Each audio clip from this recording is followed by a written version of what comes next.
as regulators are worried that the cannabis industry is getting too high.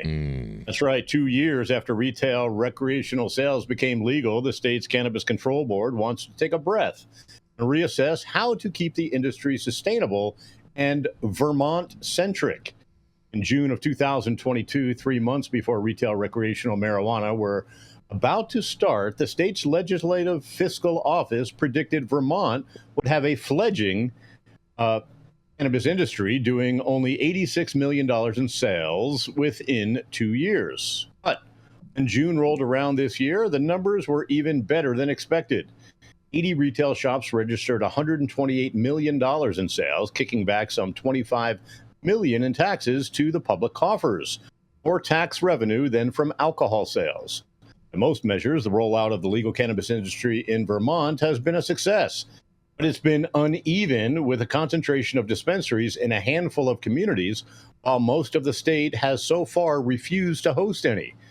So, Vermont regulators are taking a breath this month, halting applications for new retail licenses and cultivation areas larger than 1,000 square feet, while they review how licenses are distributed around the state. The legislature, meanwhile, has instructed the state's Cannabis Control Board to tweak the way it awards licenses, taking population and density into consideration, with a view to more evenly distribute them across the state. A task made more difficult by the fact that only 1/3 of the state's cities and towns have voted to approve retail sales within their communities. That has created clusters of stores in some communities while greatly limiting available markets to growers. In tiny Morrisville, Vermont, for example, a town of only 2,200 people, has 4 dispensaries and 2 more in the pipeline, while neighboring and much larger Stowe, Vermont, a year-round tourist mecca, has none, because the town has voted not to allow them. In an interview, James Pepper, the chair of the Cannabis Control Board, said the rollout and steady growth of the industry in Vermont has gone well. He also believes Vermont can learn from other states, including Oregon and Oklahoma, where unregulated growth led to wild price fluctuations, with many growers and retailers going out of business.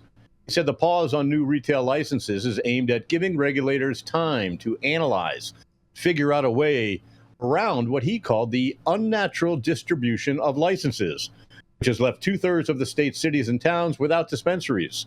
It's unclear how long the pause will last. In many ways, officials said the cannabis industry, with the active encouragement of regulators and legislators, is trying to emulate the state's successful craft beer industry by keeping things relatively small and locally sourced, or putting it another way, Vermont-centric. Some of Vermont's most popular craft brewers, such as the Alchemist in Stowe, Vermont, have consciously limited their output and turned down lucrative buyout offers from conglomerates, saying they want to retain local control and quality standards. Pepper, who a decade ago was an aide to then-Governor Pete Shumlin, was asked to draw up the state's first plan for legal cannabis industry. And Vermont has kept focused on keeping the growth, testing, and sale of cannabis in Vermonters' hands, rather than allow deep-pocket out-of-state interests to move in. Pepper said, "We're not trying to be protectionists, but as we've seen in other states, too much and too big doesn't work well." State regulators initially envisioned 6 different tiers of cultivation areas, ranging from 1,000 feet to 25,000 square feet, but they have not implemented the largest tier and have been more inclined to license smaller mom-and-pop growers. State records show that of the 383 licensed cultivators, only 13 use areas larger than 5,000 square feet, and 289 of them are in the 1,000 square foot tier. Jeffrey Pizzutilla, executive director of the Vermont Growers Association, which represents licensed growers in the state, said his group mostly agrees with regulators' determination to keep cultivation areas on the lower end of the scale. He said, "We think nothing larger than 5,000 square feet is needed in Vermont. When it comes to pot, I have not seen exquisite cannabis grown beyond 5,000 square feet." Clearly, he hasn't been anywhere else but Vermont. Beyond maintaining quality, smaller cultivation areas fit the Vermont demographics and allow for more growers to get into the industry, Zutilla said. As for geographic saturation, he believes the state got things backwards from the get-go by legalizing sales, but then leaving it to the individual cities of states to opt in. Said once the legislature voted to legalize retail sales, it should have been made legal in all communities and put the onus on those communities to opt out. Pepper, the chief state regulator, said some cities and towns are already oversaturated. For example, there are 13 retail stores in Burlington, the state's largest city, with 45,000 people. Burlington can't sustain 15 or more brick-and-mortar stores, Pepper said.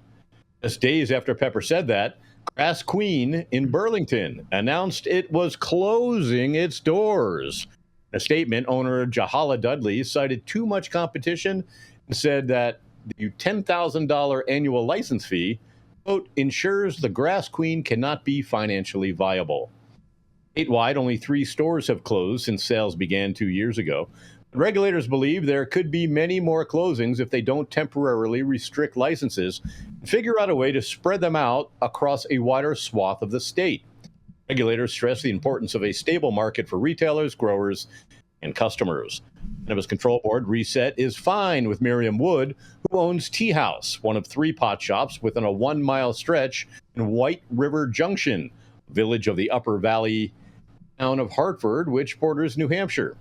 He said business is stable now, but just one more retail store in the area could jeopardize the existing ones. He said, quote, not just for me, but for the whole industry to succeed, there has to be some kind of balance. We're 2 years in now. It's a good time to take a pause, see what's going well, see what's not going well, reevaluate, adjust, and keep this market successful. Legislators will pass a law this year, and they hope will allow regulators to adjust regulatory rules to better reflect the market and better spread the number of retail shops across the state. Michael McCarthy, a state representative from St. Albans, who sponsored the bill, the way the industry has taken root and grown offers a blueprint for revising powers of the Cannabis Control Board to better reflect the state's goal of keeping the industry scaled to the size of a small state like Vermont. He said, we've tried to keep this as a craft market. We don't get into big corporate ownership like other states, with advertising out of control. Having a small market suits us. Keeping the dollars circulating locally suits us. I'm Todd Denkin with High at 9 News. What do you guys think about Vermont's halting any new cannabis licenses because they think they're getting too big? Well, I mean, I'll tell you right now, Todd. I think it's probably a smart decision on their part to halt the licensing to help stimulate the growth of the industry and make it happen more organically. And I'm just really glad to, because the story title on the article could be a little bit misleading, because it almost makes it sound like they're concerned with employees consuming cannabis or trying cannabis. That's right. On the workplace, or to make sure that they are able to recommend the right products for their customer base. So I am glad to hear about that. But, Vermont is a very, very small population, and I'm very familiar with a number of the towns that you mentioned, Morrisville, Jay Peak, all of these places. And so this doesn't surprise me that they're doing this. Yeah, they want to keep it small, keep it like a craft cannabis sort of industry, and keep out the leafy or all the big guys. Yeah. Okay. Let me just fucking chime in for a second. Oh boy, here we go.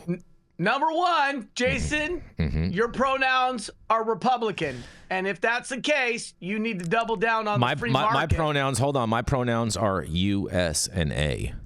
Okay, so as somebody who identifies as a USA Republican pronouner, Patriot. There's a concept called the free market. Okay, there is. When you have government getting this involved in the rollout and expansion of a nascent industry, that is not the free market. And it says that the majority of the areas don't have retail, but they've got one town that has 45,000 people and already has 13 brick and mortar dispensaries. Hold on, there's probably only one town in all of Vermont that has 45,000 people, and that's Burlington. And there are no dispensaries there.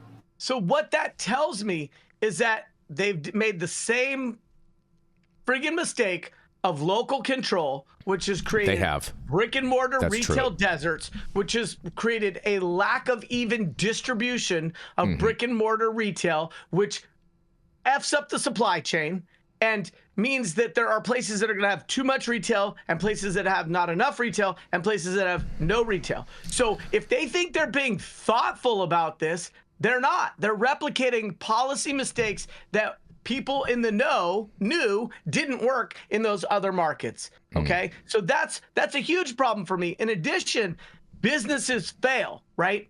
Unless you're a big enough bank and you get a bailout, for the most part, businesses fail. So the failure of businesses is in many ways baked into free market capitalism. Now, one can argue that we don't fully have a free market, that it's crony capitalism. We could go down all those rabbit holes if we had Matthew St. Germain on today, but we don't. Oh, boy. So all I'm saying is that this notion that they're going to somehow get it right by creating a limited license market. Hello, go take a look at Florida, see how that's working for some of those companies, but not the others. They're creating barriers to entry. These are, in my mind, mostly arbitrary. And if they really want to have a thriving local cannabis industry, then allow retail in all areas and see how that works. Because if they don't have that, they are not in a position to think that they somehow have cracked the code on a better mousetrap. Well, here's the thing, Yarrow, is a lot of people in Vermont have yards. And so there's a lot of home growing going on out there, and so I don't think that there's as much need for demand in dispensaries as there are in more developed urban areas. Well, I'm home groaning, and I would say let the market determine that by allowing people to go in and put up dispensaries and have a supply chain that isn't all FUBAR or where there's retail deserts, which we know don't work. FUBAR? Really? Yarrow, it sounds like you're just going to create a bigger problem with all these dispensaries and no supply. Exactly. So, like, you know, you're just literally giving them the playbook of every other state that's failed, and now most of those businesses are up for sale in those states. So don't listen to Yarrow Kubrin, people. I come from a supply side mindset. Yarrow just the epicenter. Yarrow just wants the more dispensaries because he does cannabis real estate, and he's hoping he's going to fish some business with them opening up more retail. Yeah, I'm sure. They have 383, 383 licensed cultivators, but most of them are only 1,000 square feet. Right. And I mean, 1,000 square feet is nothing. There's a barn on the back 40 in Sebastopol. That ain't shit. I know. That's what my whole point is you have all of these licensed cultivators, but they're growing like, 3 ounces a month. Here in the Shire, that ain't nothing. That ain't nothing. I hear you. I hear you. And what that limited canopy forces people to do is to not have economies of scale. Theoretically, economies of scale can create lower COGS, which can be passed on as better savings to the customer. But we know that that's not the case. We know the customer is at the shit end of every stick out there. Okay, all of the money rolls downhill, and the customers just can't bite the fingernails. Okay, because that's all coming at them. But look, it's like with everything else, with credit card processing, everybody's kicking down the cost to the consumer. So don't give me that shit, Yarrow. Mm-hmm. Fair. Good shit. Put it in your pipe and smoke it. Oh boy, you guys. Oh boy. Well, Vermont. I mean, probably my favorite part of the story is the reality that they had when they said that they haven't seen any quality cannabis come out of large scale cultivation, right. And I totally agree with that. I'd go as far as to say that if you're growing in more than 40 lights, it's not going to come out amazing. I don't know. I've been to some pretty ginormous grows here in Nevada. Yes and no. No. It's just is what it is, Yarrow. Like the weed can still be good. Larger grows that are broken down into smaller little units. Smaller little units. That's why I said 40 lights. That's why I said no more than 40 lights per room. That's what I mean. You can have 400 lights as long as it's 10 rooms of 40. But anytime you go over a room over 40 lights, you are compromising the quality and integrity of that bud. You cannot buffet a Michelin star meal. We know that. Mm-hmm. Can't shrimp farm the Michelin star meal, but that's what everybody You tries. need that fresh langoustine with the head on, flown in over ice from Florida. Yeah, I mean, going too big is obviously the issue, and going too big too fast is really what's crippling these local economies. And like a place like Vermont, where there's commerce happening, but on what scale? And the cannabis is not like the boon to the economy that most people think it is because of the rollout, because it gets fumbled at the 5-yard line and then it rolls into the end zone on its head, you know? So it's like, that's not really where, you know, it's not helpful for the constituents. It's not helpful for the stakeholders.